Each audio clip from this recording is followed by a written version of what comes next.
kosong ni boleh lah kan? Boleh, boleh.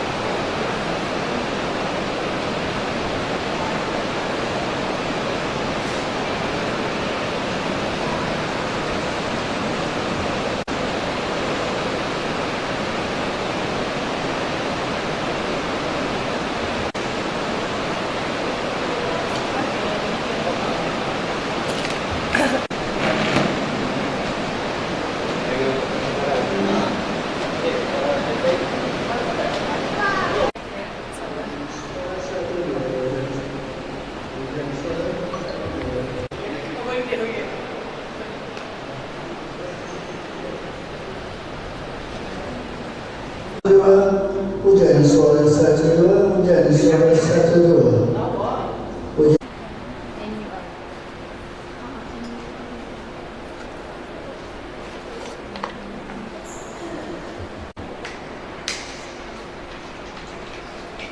Terima kasih.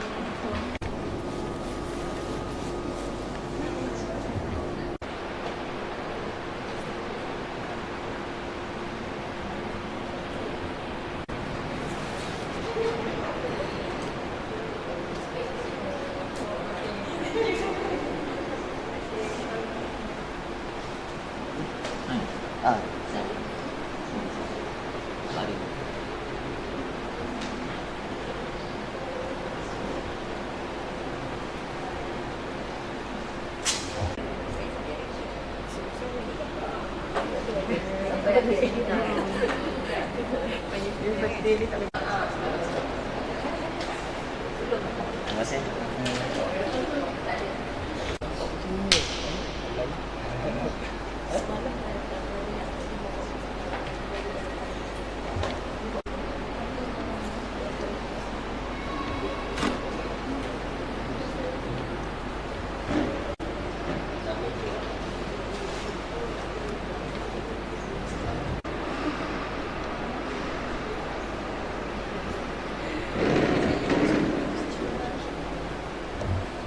Tak bayar lagi? Saya belum bayar. Dia ada dua.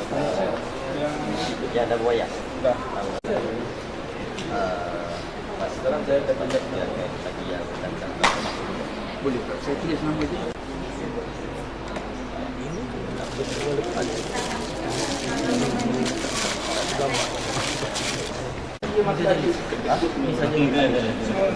Kamu?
Lagi tengok logo dia oleh kru. Nama dia? Nama dia.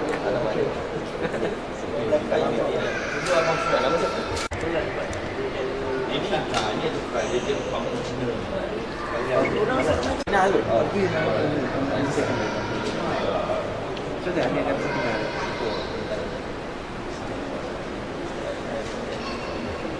Terima kasih. How's the kids? Okay, dah much better.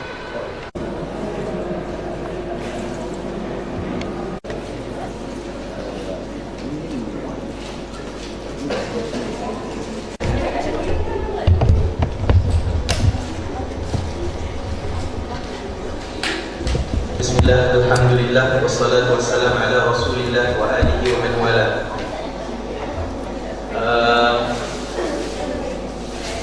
Is it clear the sound? Is it okay? Kat belakang okay? Kat luar tak dengar kan? Dengar? Okay, cantik. My name Muhammad Ali, so I'll be the MC for today, and it is really last minute decision, so I'm really sorry for any shortcoming. Bismillah. We hope that by attending this course, we will be among those people that Prophet Sallallahu Alaihi Wasallam mentioned in a narration that saying, whoever seek a path to seek, go through a path to seek knowledge, Allah will ease the path to Jannah. So we hope we are among those group. Allahumma arinal haqqa haqqan warzuqna ittiba'ah wa arinal batila batilan warzuqna ijtinabah. We ask Allah to show us the truth as the truth and guide us to follow that path, and show us the falsehood as the falsehood, and grant us the ability to leave those things. Before we start this event, I would like to get a quick number ataupun who before this never attend any of IDT course. 1, 2, 3, okay, nearly half. And who among us never attend or never listen to lecture by Brother Nuruddin?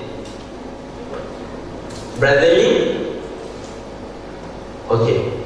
So insyaAllah, okay, we are welcoming Brother Nuruddin.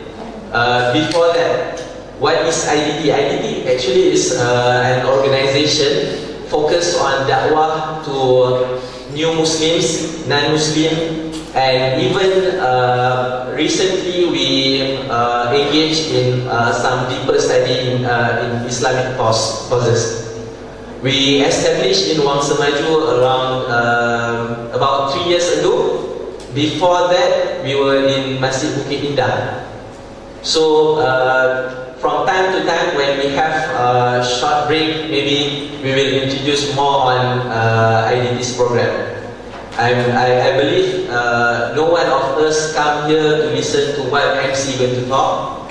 So just as a Malaysian, we start our program with short pantun. Melati kuntum tumbuh melata, saya merbah di pohon cemara. Assalamualaikum kata saya sembah untuk bicara. By that, I welcome Brother Nuruddin Nemo to start the session. Brother Nur.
Alhamdulillah. Jazakumullahu khairan. It's a great pleasure to be here once again, and hoping that over the next few days we'll go through some thought sharing on a number of issues. I think that would help us become more critical thinkers about our pathways to becoming better human beings. Because that's at the core of what Islam is all about, at least the way we've been taught it, that Islam is a way of submission to the will of Allah to help improve our relationship with each other, and hopefully as we improve our relationship with each other, we're able to improve society better. So the core of it is how to be better in order to do better. And yes, Islam is a way of life, but as we all know, we go through a lot of challenges, not just personal but social challenges when it comes to presenting Islam. And what I hope we'll be looking at in this context of the need for greater unity in thought, unity in our hearts, that we will find more reasons to work together. We will find critical thinking tools. That's a word or phrase we'll be coming back to again and again. Critical thinking tools for understanding Islam and applying Islamic teachings. What I would be doing, we'll do some PowerPoints later, but I'll probably spend more time on the board. And what I hope we will look at is first look at some of the challenges that we face in our community and as individuals. Everybody has a group of probably 5 close friends, not more than 8. And a lot of what we learn and a lot of what we become is very much tied to those 8 people. If Allah was to take those 5 or 8 people from you, a big question is, who would you replace them with? You will not go into solitary confinement. You will make new friends. A lot about what you are, as much as we would like to believe we're very independent, and I decide what I want to do, a lot of what you read, the new friends you will make, the person you will end up marrying, the school you will send your children to, and which is the best school, which is the next Islamic lecture you should attend, a lot of it is actually influenced by your group. So we will, inshallah, be finding ways of cutting through some of the limitations that our intellectual ghettos place upon us. And what I hope, inshallah, we will start doing is look at this whole subject of knowing, how we learn about truth, and how certain are we that we have identified truth. The tendency for us is to believe that what we know is right, and once you believe you are right, you tend not to want to cross-check that information because you've taken it as right, so we carry on. So I'd like us to look at this whole subject of knowing, how do we become more certain, and why doubt is so critical to our growth.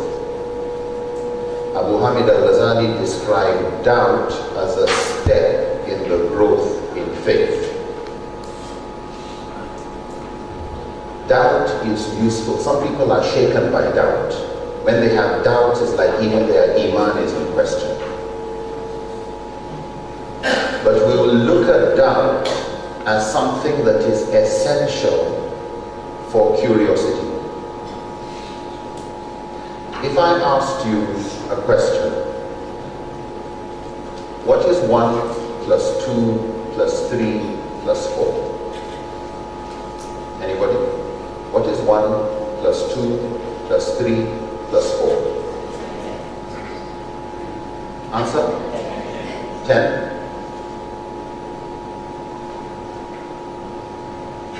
Let me ask you another question. And I'll press pause, okay? When I say pause, just stop whatever you're doing. Stop even thinking. What is 1 plus 2 plus 3 plus 4 plus 4 plus 3 plus 2 plus 1? Stop.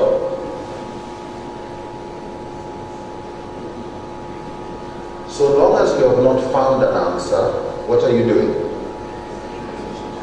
You're still calculating. Once you say 10, even the person who hasn't finished calculating stops calculating. Is that correct? Yes. Yes. But if I say answer wrong, what do you start doing? You start calculating again. Yeah, when there's doubt, then you're ready to think again. But when somebody says, yes, the answer is correct, even you who didn't think stops thinking. It's important on everything to have an element of doubt.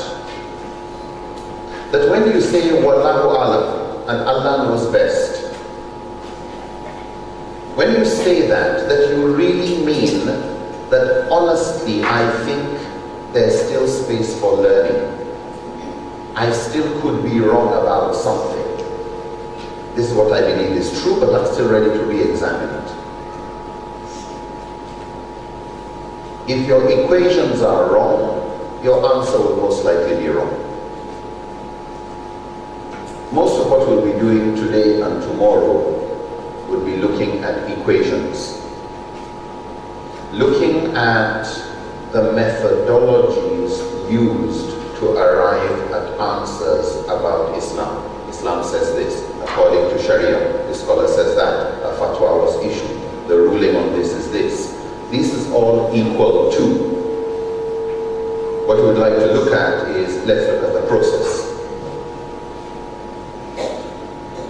Inshallah, I would want to start by discussing misconceptions about Islam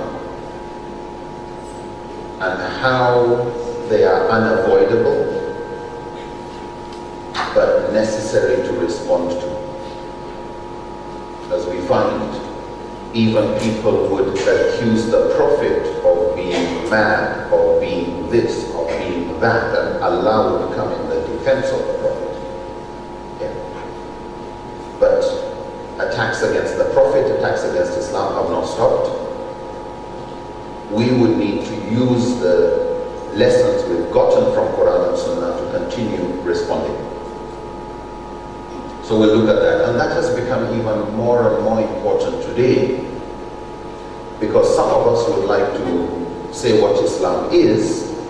Other people are also claiming that they're speaking for Islam, and a lot of non-Muslims get confused.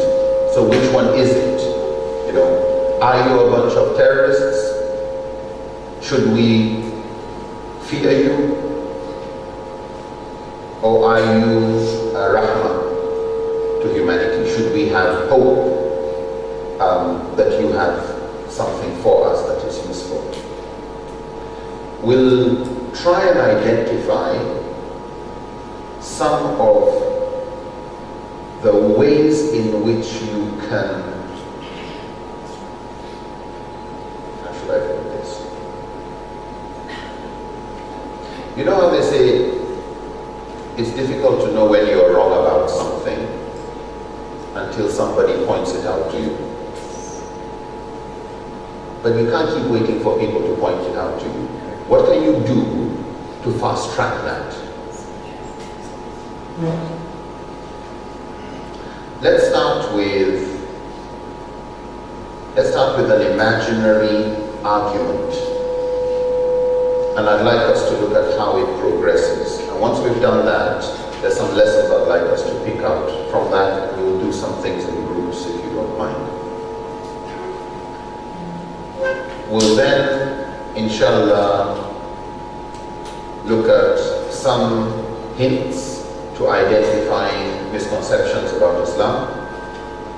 We'll then see how many of these misconceptions we can put together, because we would like this session of today and tomorrow and the day after to actually solve problems. So I actually want to find out from you at the end of introducing what I hope we will be able to cover, to get from you what you think you would like to get out of it. And then we will go later today, we will start going through the subject of the equations, the methodology of Islamic jurisprudence, also called usul al-fiqh.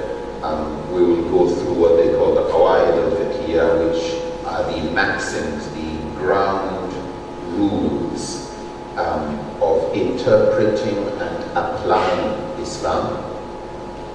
We will look at what the scholars describe as maqasid sharia, those objectives that every fatwa is supposed to achieve, the objectives that are to be realized both for individuals and societies. We will then look at some of the questions that have been generated, and we see how to respond to these, inshallah. I'd like to start with an imaginary argument. And let me start by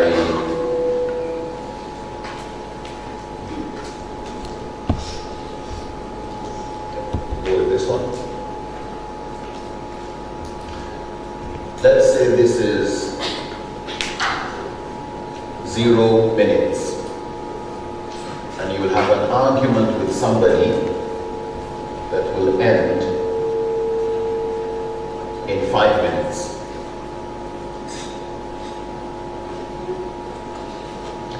In 5 minutes, you will realize that the other person was right and that you were wrong. Okay? I'll start by asking a question. How does it feel like to be wrong about something? Anybody? How does it feel like to be wrong about something? Bad? Okay. Anything else? Ashamed? Brothers? Or it doesn't affect us? Sad? Good? Lost? Frustrated? These all sound negative. Okay? Yeah, no, it's very true. It's embarrassing. Somebody said, okay, there's a positive side. Some would look at it as an opportunity.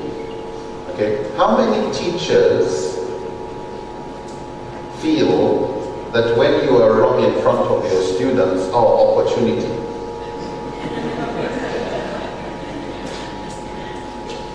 It can be very embarrassing, very humiliating. Yes, there's an opportunity. You will find ways of making sure that doesn't happen again. How you do that, of course, we'll look into. But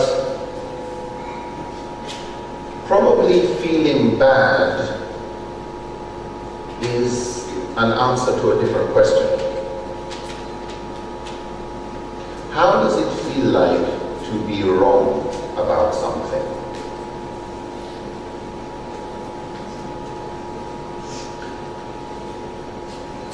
Maybe it's mathematics, maybe it's about Islam.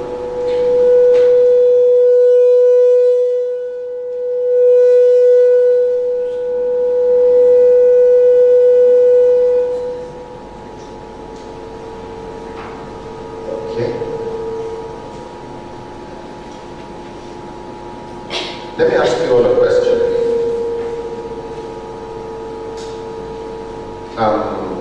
Do non-Muslims have misconceptions about Islam? Yes. Many? Many. Do Muslims have misconceptions about Islam? Many? Do you have misconceptions about Islam? If you sound Muslims have misconceptions about Islam? Good. Do you have misconceptions about Islam? Probably. Yeah, and this is part of the challenge.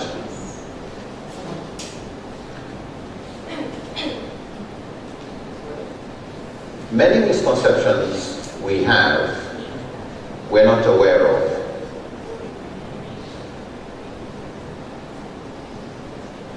Do you believe that a woman's testimony in court, for example, is half that of a man's? And that's a teaching of Islam. How many believe that or know that? Yes. Nothing embarrassing about it. Okay? Yeah. That the general rule, a woman's inheritance is half that of a man's. How many believe that? Yes. Okay. Somebody is shaking her head that it's probably not as simple as that. We'll look at that. Is it possible that you are wrong?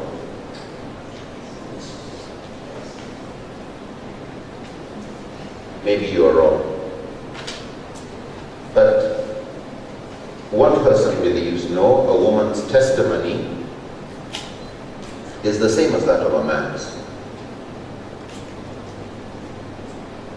In places where women are more competent, the woman's testimony is stronger.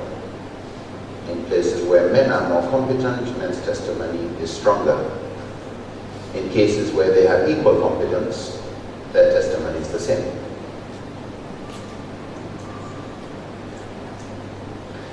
In a case of inheritance, a man dies, leaving his father alive, and he dies leaving 2 daughters or 1 daughter. The daughter inherits more than her father inherits, than her grandfather inherits from her father. It's the girl inheriting more than a man. And if there are 2 daughters, they both inherit 1/3 each. 2/3. These 2 girls inherit 2/3 of the whole estate, more than anybody else, more than any other individual, and more than everybody else put together.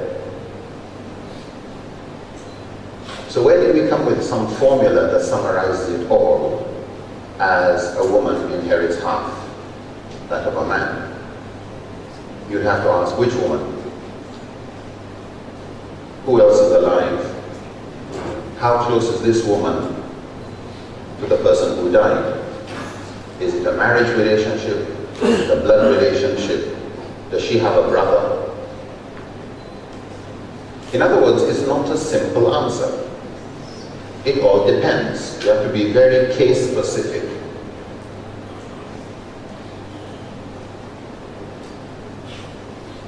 Before you knew that fact, you probably still moved around with the understanding that a woman's inheritance is half that of a man's, and a woman's testimony was always half that of a man's. But this takes us back to our original question. How does it feel like to be wrong? Suppose I invited 3 people who said, yep, a woman's inheritance is half that of a man's, a woman's testimony is half that of a man's. Come up here. And they will stand up. You really believe what you believe is true? I said, yes.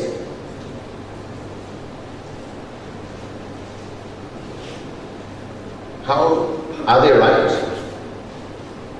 No.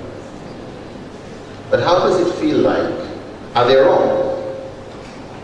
Say yes, they were wrong on some of these points, but how does it feel like to be wrong?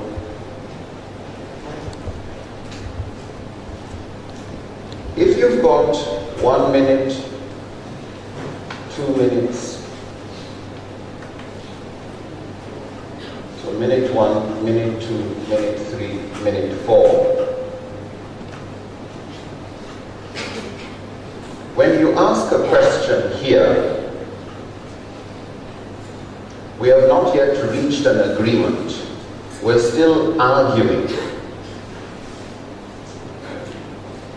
It is when I realize that you are right and I am wrong that I feel embarrassed.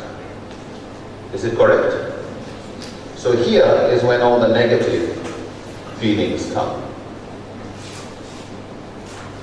How does it feel like to be, when I'm still, after 1 minute of arguing, remember, after 5 minutes I realize I am wrong. After 5 minutes. After 1 minute, I believe I'm right. The other person believes he is right. So we're still arguing. And we argue for 2nd minute, 3rd minute, 4th minute. And at the 5th minute, that is when I say, aha, I get you. You're right, I'm wrong. After 5 minutes. How do I feel like here? Am I right or wrong? Am I right? Or I feel I'm right? Am I right? I only feel right. But in reality, am I right? No, I'm wrong. I just haven't realized it yet. I will realize it after 5 minutes. But how does it feel like? Am I right here or am I wrong? I'm wrong. But how does it feel like? It feels like right. That's why I'm still arguing. Are we together on this?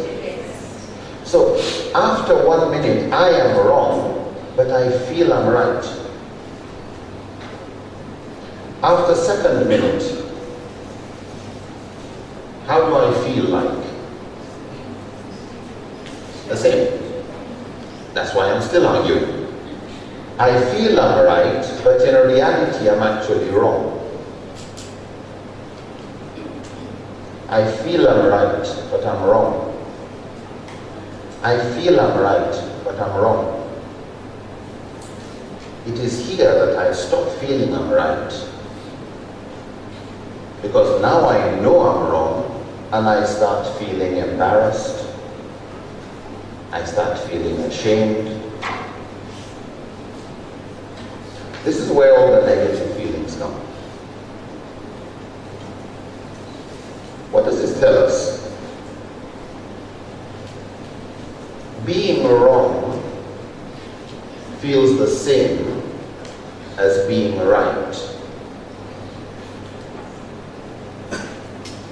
You can't know you are wrong by just how you feel. That's terrible. Because what that means is, if you've got some natural lawyer skills, if you're good at arguing, this may not be minutes, this may be hours.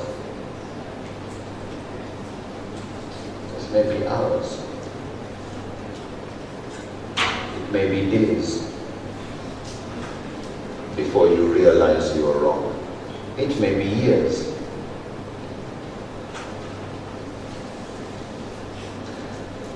Could it be decades? Yeah.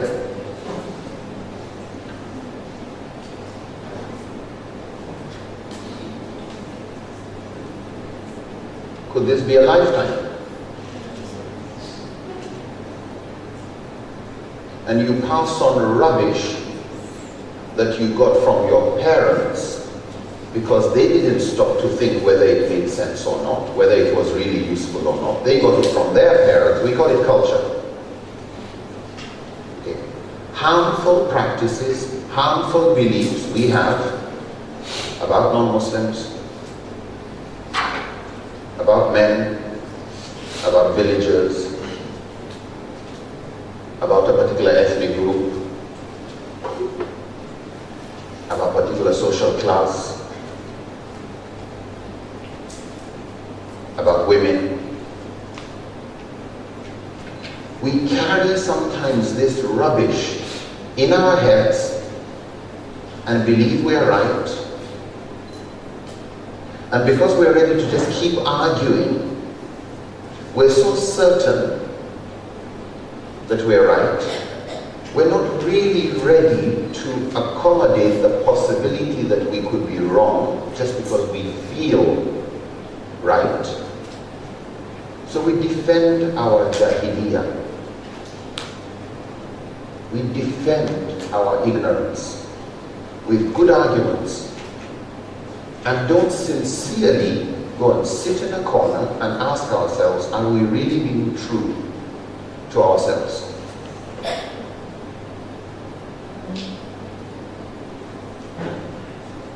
What I'd like you to please remember from this is, if at point number 1 you start arguing with somebody and you believe you're right, just as they believe they're right, after 1 minute you're still arguing, after another minute you're still arguing, just remember, being wrong feels like what? Feels like being right. So just because you honestly, sincerely, wallahi, believe you are right, doesn't make you right. You should accommodate the real possibility that whatever arguments you're using to continue defending why you are right and why the other person is wrong may be what will make the other person give up on the argument.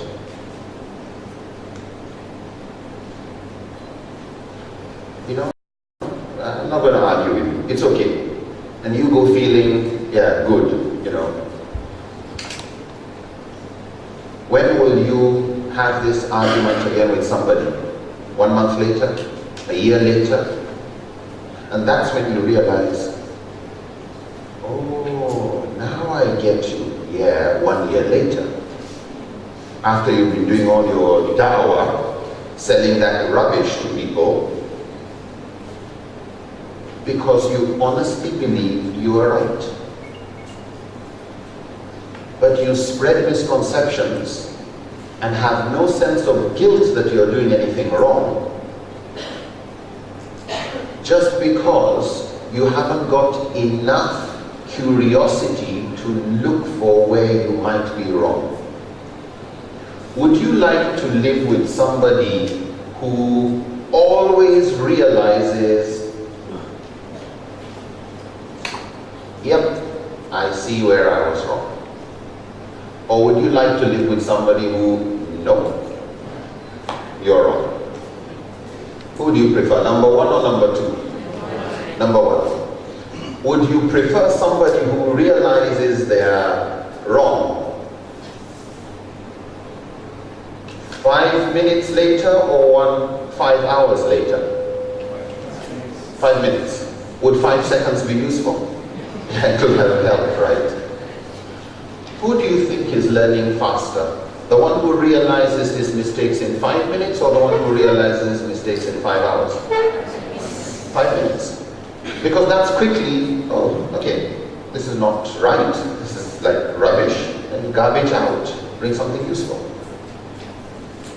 But if you keep protecting your ego, you keep getting angry the moment your wife tells you you've made a mistake, and you quickly go to explain and defend your position. Your trying to correct you, you quickly go to defend why you are right. How will you grow? How will you grow?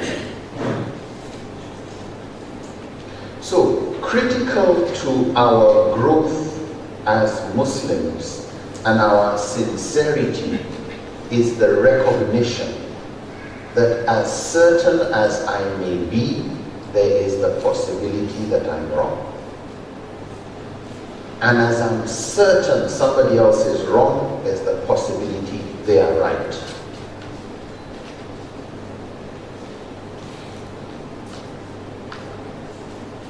Before we move further, I'd like to start by putting this as a question to you. Have you found what we've been discussing in the last 10-15 minutes of any use, and if so, how? That's my question. Anybody? How?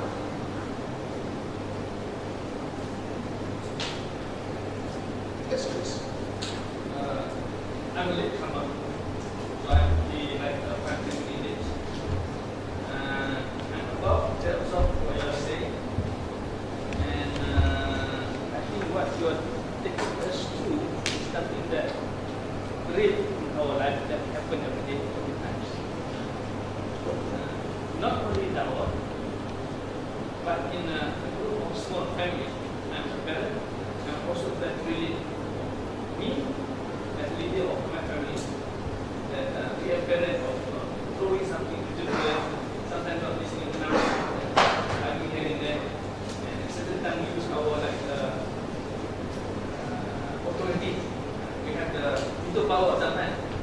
So I think at this moment, I believe we should be benefiting a lot. So I think what you're bringing at this moment that I think I have not been to in the previous lecture. To me, I'm looking for, I'm interested. This is an important point. How we use our veto power. You know, you're the elder brother, you're the boss, you're the husband, you're the older one, and how you use your authority to make something that would have been learning in 5 minutes become learning in 5 hours or 5 years. So we need to be really careful how we use our authority. Yeah. How many times have you seen somebody who is a sheikh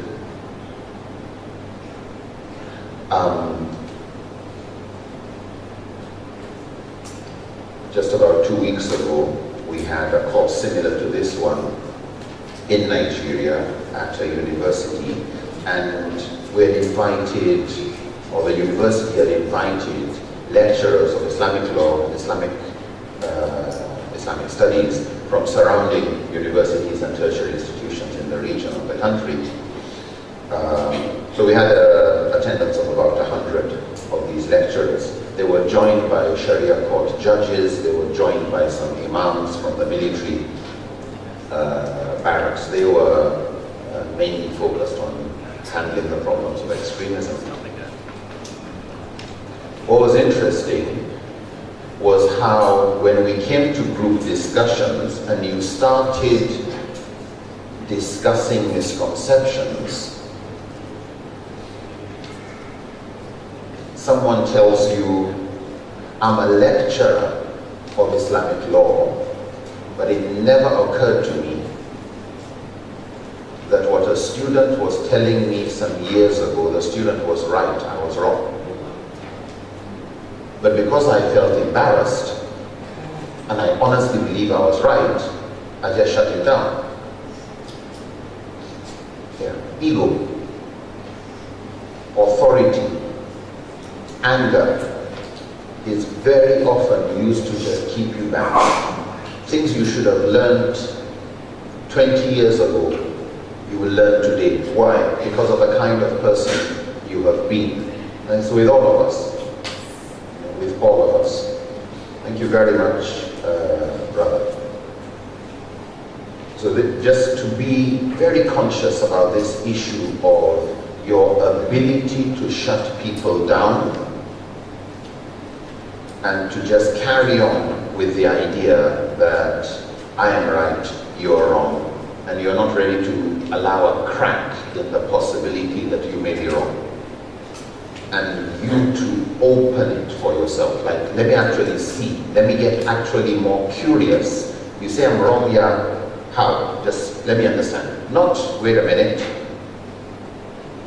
if there's a difference between you and me, then the problem is you. You're ignorant, I'm knowledgeable. That's how it starts.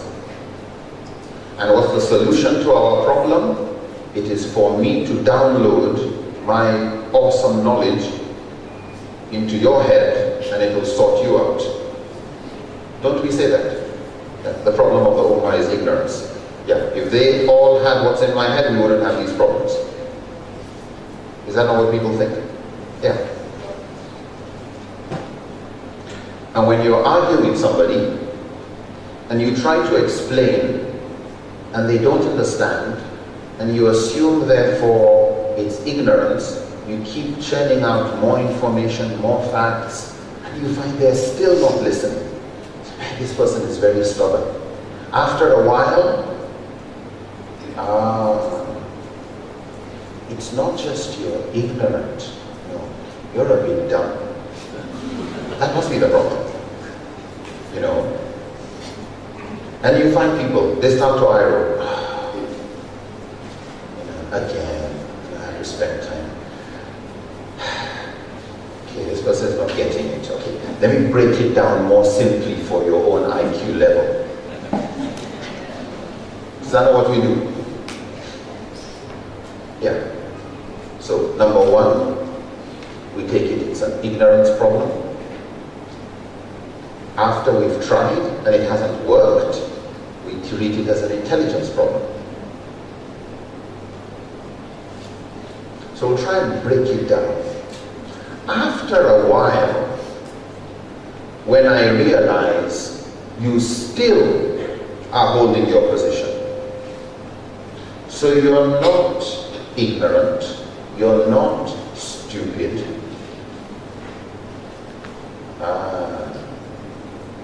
you're Salafi. That's the problem. Yeah, you're with that political party. That's the problem. You are a fan of Man United or Arsenal. That's why you keep defending them. You're a Christian. Even Quran says kafir will enter hell. You know, so you won't change. Why? It's because you have communist ideology in your head. So when ignorance won't work, I would say you're stupid, you're not intelligent. When it's clear you're not ignorant and you're not stupid, then I'll have to give you an ulterior motive. I'll have to find a box to put you in. It's because you're already loyal to this group. That's why you're thinking this way.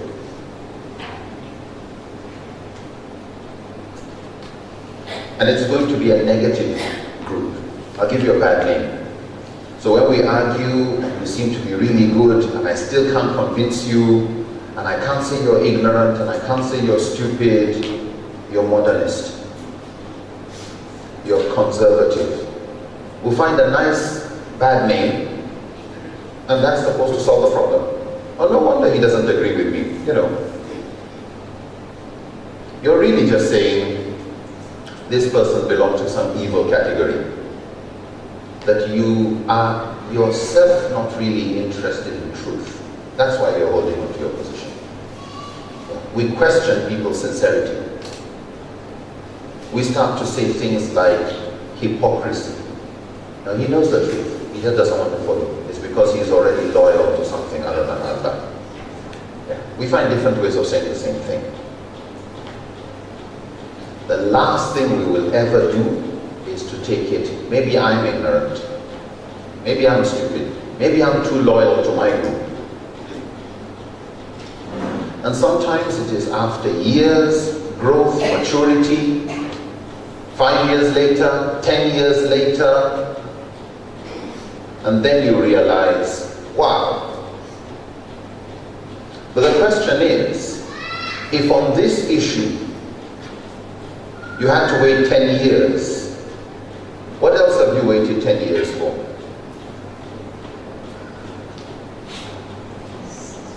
What else? How slow have you been in growing on so many other aspects of your life? If on Islam you're not growing, where are you growing?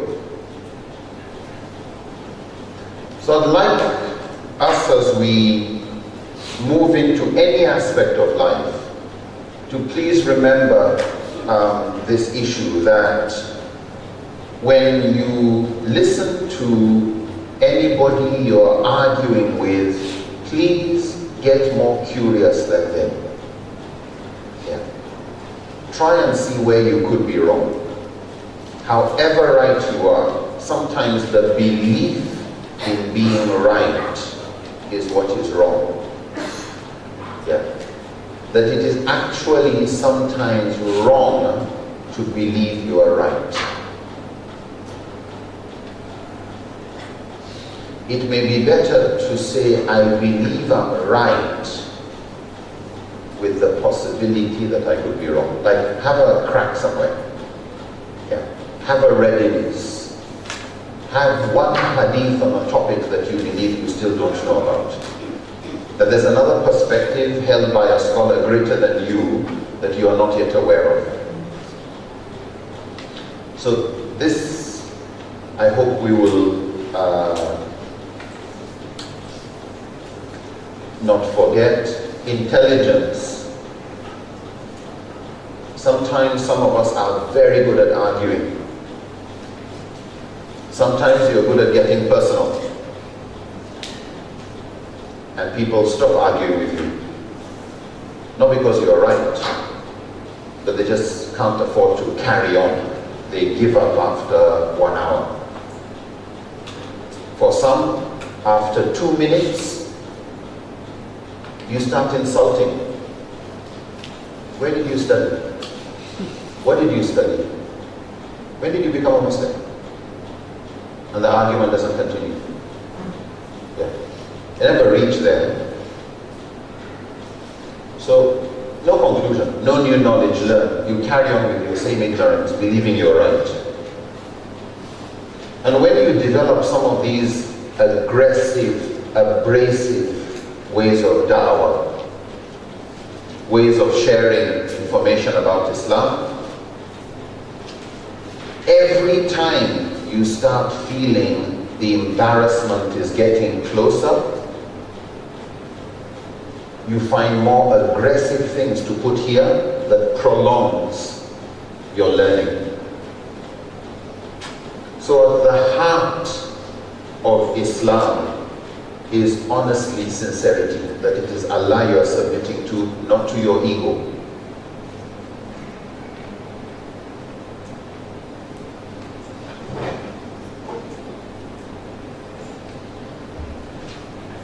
This is often why we have misconceptions about Islam we carry along with us. We say we want to solve the problems of the world, and we go and spread things that have nothing to do with Islam just because we're not ready to learn. The sooner we are ready to learn, the sooner we correct misconceptions, the sooner we're sharing better quality information. No amount of da'wah will be 100% pure. No scholar speaks 100% purity. Why? Because every scholar is still growing. Everyone is still growing.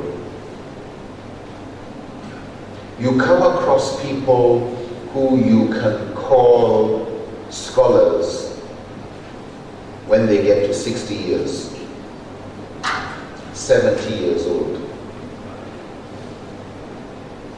You've all come across somebody called Imam Nawawi. How old was he when he died? About 42. That's young. That's young. And you look at his writings,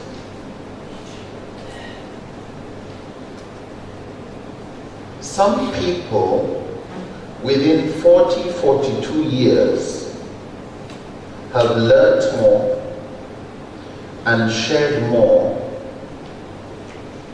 than 1,000 other people would have learnt and shared if you gave those 1,000 people each lifetimes of 100 years each.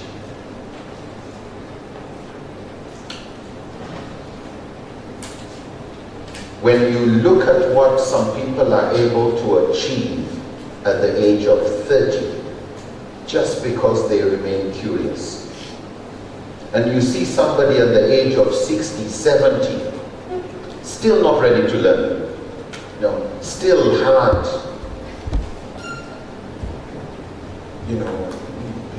3 minutes into an argument, you start regretting, you start fearing it's going to break the relationship. How can you grow with your children or with your husband or with your wife if you never get here and you're not really interested in seeing where you are wrong? When somebody tells you, you got this nice car, you're proud to let everybody know you bought a new car, and as you're driving, just moving out, somebody, just wait a minute, I think something is leaking from your car. Would you like to say, keep quiet, leave me alone, and move? Or would you like to say, really? Oh, thank you very much. I thank you, good I knew there was a problem here, not between here and Penang. But when it comes to ourselves, and somebody tells you there's something wrong with you, you get all defensive. So, inshallah, we're going to have some group discussions today, tomorrow, as we move on. And I'd really like to implore and beg, please stay curious. Don't do what I'm doing. Talk too much. Try and listen, but also try and speak up. If you're not sure, just ask. The most curious people, the ones who believe they could be wrong, the ones who are ready to ask, the ones who are ready to laugh at their own mistakes, grow faster. You will attend Islamic programs with them. 10 years from now, you will still be attending programs, but they will be teaching you. Have you seen that happening? It's always happening. How many lecturers would tell you, oh, that professor, he was my student? What happened? And you find someone who, he was a secondary school teacher, he still is teaching in secondary school, or has just retired. He never went beyond secondary school education. But when it came to issues to do with family problems, etc., even the professor goes to him. Do you have that? Yes. Why? Because he didn't stop at his level. He didn't allow paper qualifications to stop him there. I mean, ask yourselves, in your offices where you work, are there people who are more knowledgeable than their paper qualifications? There are many. And there are times when, yes, the guy with the paper qualifications will be promoted to be the next director, but everybody knows this guy is the most knowledgeable person. Yeah, he's the most competent. And even the new director, whenever he wants to do something, doesn't feel comfortable going ahead without consulting this person. So I'd like to say, don't let any qualifications, you're the head of the house, you're the older one, you're the ustaz, you're the anything, make you start feeling you have to keep defending your ignorance, you can't laugh about your own mistakes. You don't need to be curious. Have a habit of wanting to put your hand up and ask another question. Yeah, let it just be a habit. The moment somebody says something not clear, don't look at it as, okay, even if I don't understand, won't be a problem. No. Put your hand up. Yeah. Try and understand. Otherwise, what's the use of getting wrong information? Your conscience tells you something is not clear, and you just keep quiet about it. Inshallah, misconceptions about Islam, we need to clear the misconceptions within ourselves, for which we need sincerity, we need curiosity, we need humility, and we need commitment in learning. So 4 things I'd like to emphasize. Sincerity in the search for truth. Commitment in that search and in following it. Humility, the possibility that you could be wrong, and active curiosity, really wanting to find out what it is that you don't know, what it is you may be wrong about.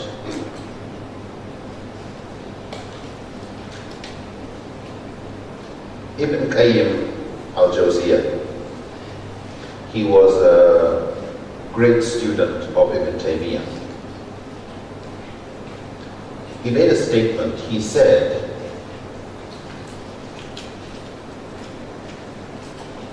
the purpose of Sharia is to achieve goodness in this life and in the hereafter. In its entirety, Ibn Qayyim says, in its entirety, Sharia is about 4 things.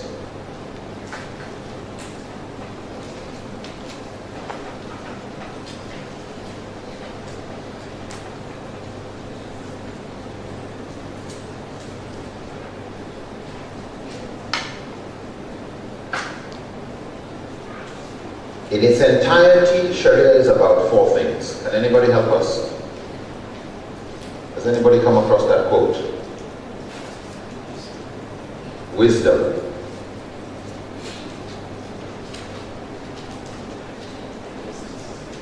justice,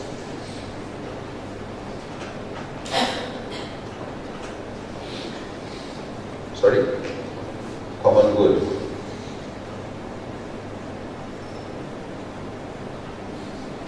and one more, compassion or mercy.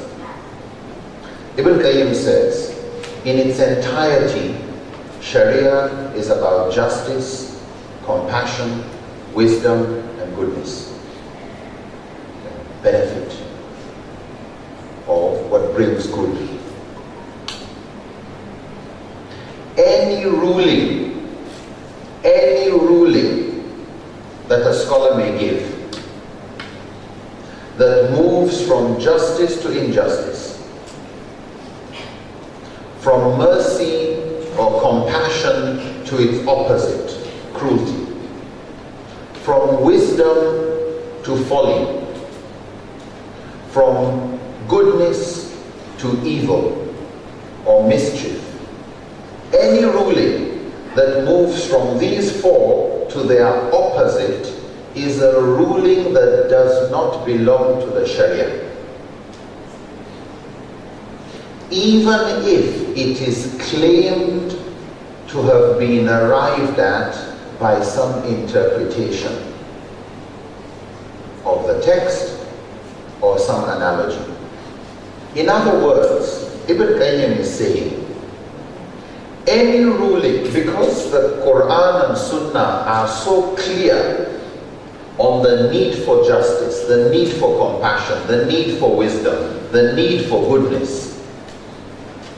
Since those are clear objectives of Sharia, any ruling that somebody claims is a ruling of Sharia, but it contradicts these 4, cannot belong to Sharia.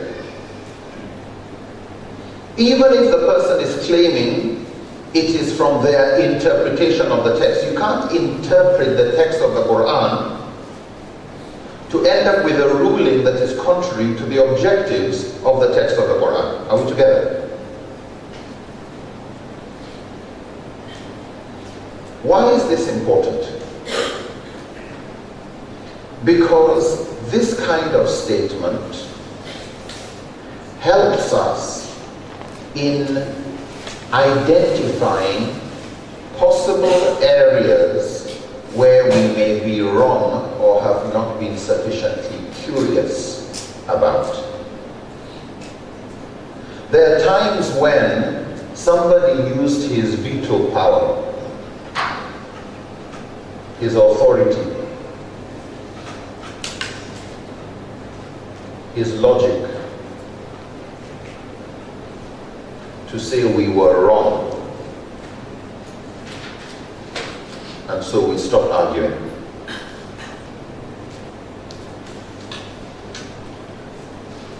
How many of us have been in an argument where on the level of logic and argument the other person won, but he didn't convince you? Have you seen that before? Yes. Okay. Even your conscience is not comfortable, but alright, you know how to quote, you know Arabic, you quote this scholar, that scholar, so I can no more argue with you.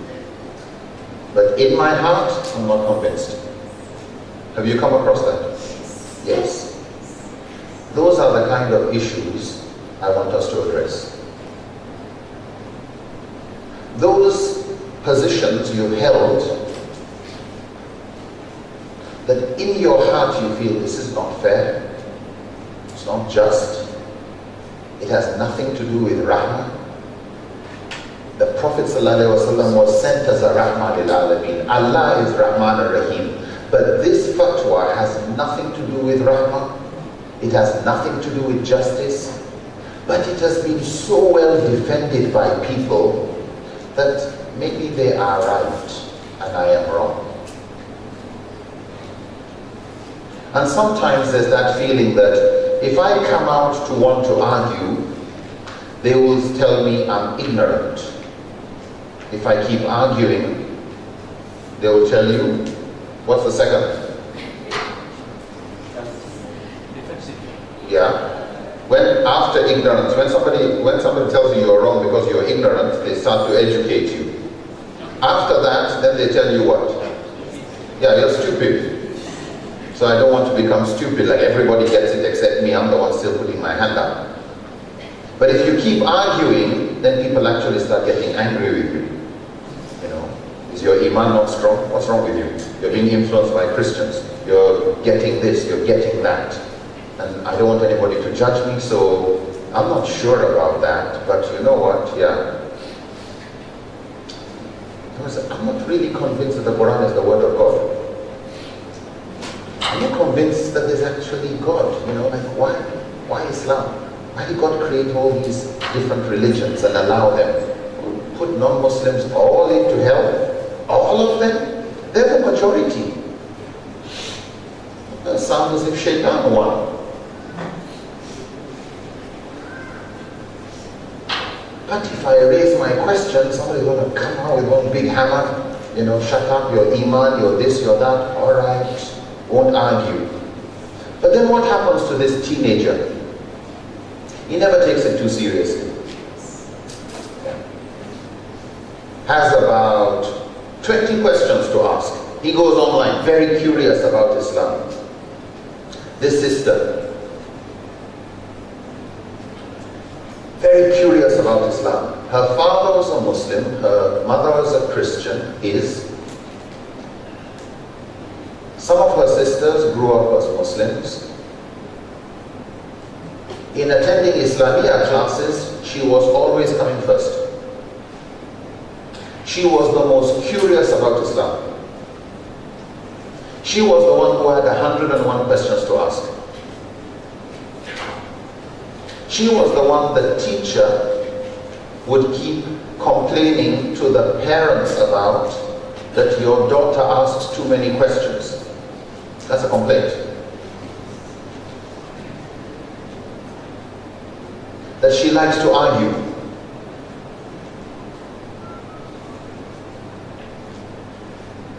And if you met with the sisters, they would tell you nobody read more about religion than she did. She's now a Christian. This girl is now a Christian. Why?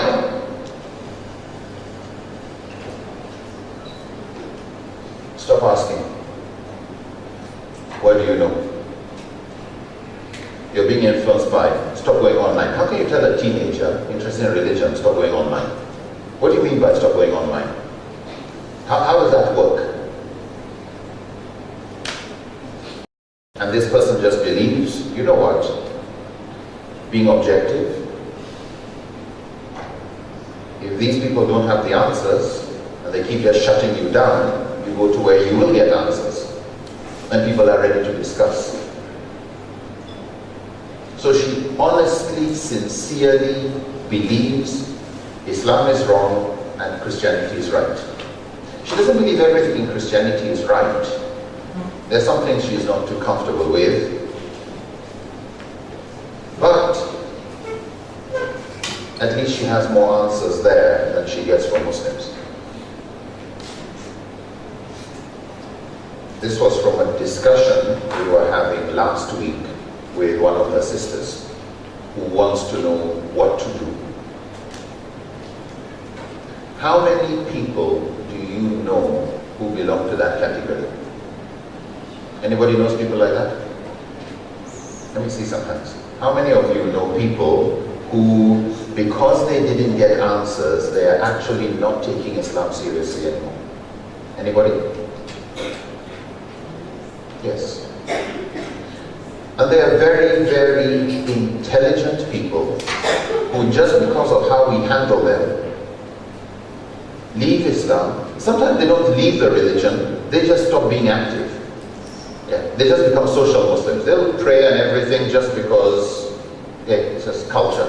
And you hear them, you know, Islam is just my culture. The hijab is just culture. Why do you wear it? They don't say anything about Islam. They just, it's my culture. You got your culture of this, I got my culture of this. So what I'd like you to do, just before we go on a short break, I'd like you to form groups, and I'd like you to come up with anything that you feel you have learned, you have heard of about Islam that's unjust, but it is presented as an Islamic teaching, but you feel it's not fair. Something that you feel is not compassionate. Like, why would Allah want people to do this when it is suffering for no benefit? Something that you feel there's no wisdom in it. It's just a law for the sake of law.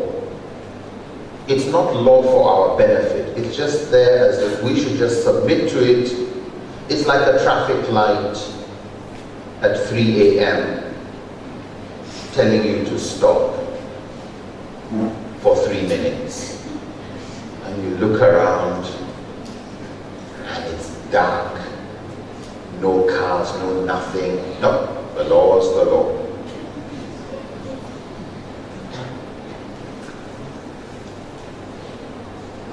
I would add to this, so anything in Islam that you feel is unjust, unfair, cruel, silly, outdated, maybe it was good before, but you know, useless, harmful,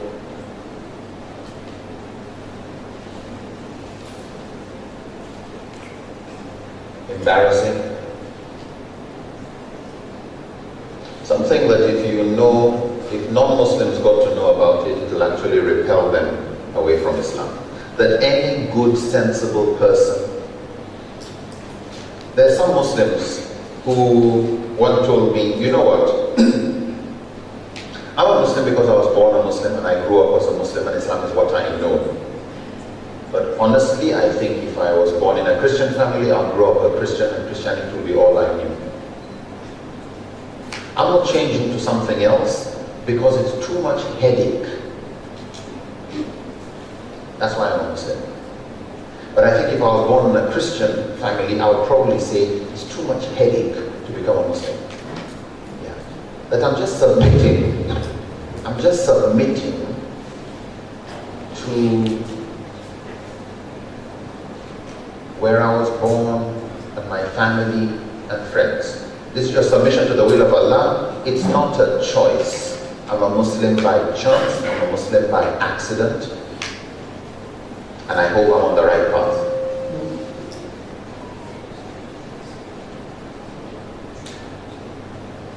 What we would like to do is identify those things that we may be wrong about, but which we believe are right. One way of identifying where we may be wrong is if we can become more curious about contradictions. More curious about contradictions. Contradictions in yourself. You know Islam stands for justice, but inside you is a belief in something that you know, but this is not just, but I still believe it. It's not just. Islam stands for justice, but this is an Islamic teaching, and it's not just. That's a contradiction. The moment you sense there's a contradiction, you should get more serious. When somebody says what is 1 plus 2 plus 3 plus 4, and it's not 10, you will get more curious. You start getting your pen out. Wait a minute, let's see, do it. The moment you get that kind of contradiction, please start digging. Yeah. Just look for, how do you resolve it? Where could you be wrong? Did you misunderstand the Quran? Was it a weak or fabricated hadith that was just repeated and you thought it was right? Or really, you have a knowledge problem?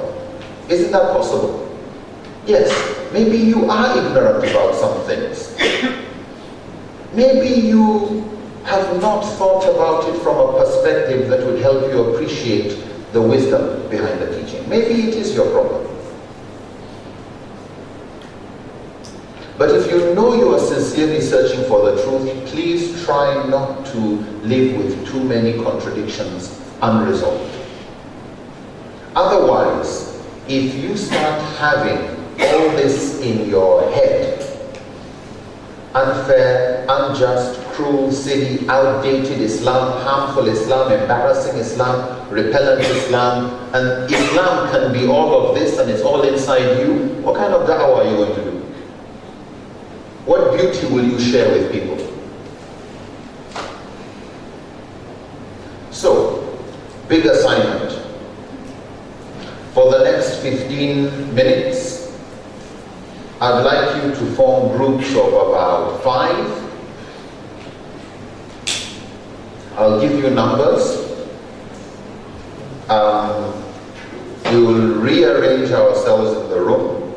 I'll give you numbers. And what I'd like you to do is get one person in the group who will write down as many issues that you've come across, issues about Islam that have been taught to you or you've heard others teaching, but which you believe this is unfair, it's unjust, it is cruel, it is outdated, it is silly, it is harmful, it is useless, etc. We'd like to find as many of those as possible. What we'll then do, inshallah, we'll collect those, look at the most commonly raised ones, and start answering inshallah, tomorrow. Are we okay with that? Fine. So, if we could have 1, 2, 3, 4, 5. So if you would just turn your chairs, face each other, get one person to do the writing. Are we okay? So, 1, 2, 3, 4, 5. Do I leave the rest? Self-organizing? Alright? So, one group here, one group there, one group here, one group there, one group here. Please carry on. Sisters, if we could get the same thing here. 5 per group, maximum 6. Maximum 6, please.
There's no right or wrong question.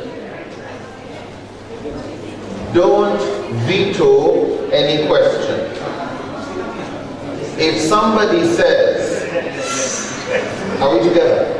If somebody says, I find this teaching of Islam unjust, don't say, no, but it's not unjust, and you know. If this person feels, this teaching of Islam I think is outdated, or somebody said that, and I think a non-Muslim would not be happy, would not be attracted to Islam if they got to learn that Muslims also teach this. Don't respond to the issue. Just write the issues. Okay? So, no censorship. If somebody believes, I think young people find this particular teaching problematic, just write it down. Yeah, whether you also think so or you disagree, leave that one out. Just write it down. What we want is a list of all the questions that are out there, that are presented as Islam, but which the person contributing feels this contradicts justice, compassion, wisdom, benefit, goodness, beauty, etc. Yeah. So anything that is taught that you know that's like a very ugly teaching, but it's presented as Islam, write it down. We'll address it later, inshallah. Thank you. So get a good piece of paper, write clearly, the kind of writing that somebody can read. And we've got 15 minutes. If you need more paper,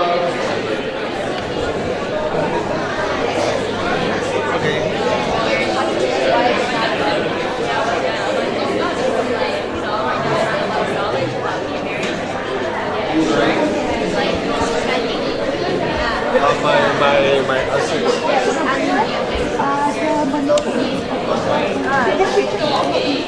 Yeah, monopoly of Islam for Islam only, not for other religions. some of the race fight for their own interests in the name of Allah. You can fight for your own racial rights, but you cannot use the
So diberitakan dan dia terus pergi apa tak?